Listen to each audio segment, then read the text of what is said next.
Hey, what is up guys, Oblivious here, and I am finally back with another video going on my channel. I haven't uploaded in like 4 or 5 months. I kind of just haven't really cared that much, I'm not gonna lie to you guys. Like, I kind of just stopped doing it because, like, I don't know, I guess it stopped being fun for me, and I used to make all the videos just because they were, like, fun to do. I got really good at, like, editing and whatnot, and, like, using the computer, so, I mean, it was definitely worth it. It's pretty fucking sick. But I have returned. I mean, I don't really know. I probably won't be making many more videos. I have been really, really loving Warzone.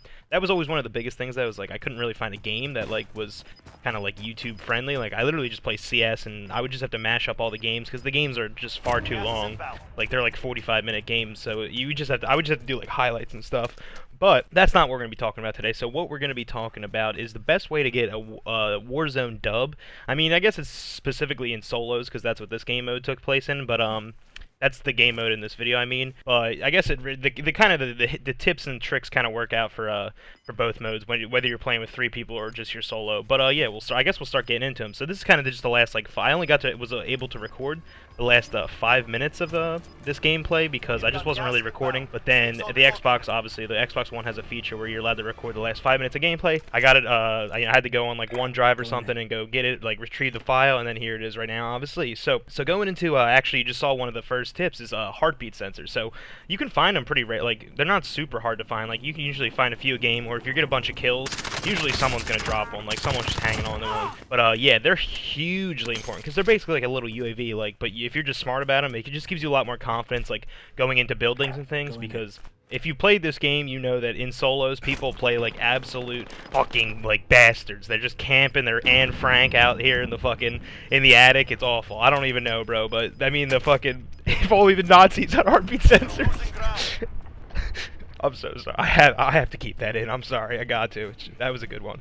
But yeah, so other tips are definitely try to get like this game. I probably had like maybe because I also did get around 11 kills, but I had probably like $20,000 over the course of the game, or maybe like 25. So I probably bought like 4 or 5 UAVs, each one being $4,000, obviously. And then I also did actually that must not be true. I must have a lot more money because I also got one of my loadout drops in, so I could have this here MP7, which actually I didn't really like think was going to be my favorite like Warzone gun, but when the game first came out, like one of the most common guns that you would find was just a white or a green or like the blue. I think it's called the Piercer, the MP7 variant. So, and then I was like, holy shit, this gun has no recoil, like this is actually pretty fire.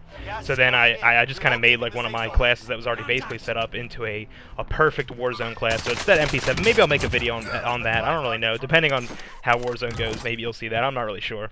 But yeah, so one of the other big things is obviously you want to get a self-revive. It costs 4,500. That's not honestly super important in solos because usually like if you're in a 1v1, usually all the fights are just like you versus one other guy, and then if they knock you down and it's solos, they know you have self-revive and you're going to try to do it, so they just run up on you really quick and body your ass. So that's not super important. It's way more important than like the 3-man like squads, like the normal VR mode, because you can actually like, you know, try to get out of cover while they're still shooting at your teammates and just self-revive yourself.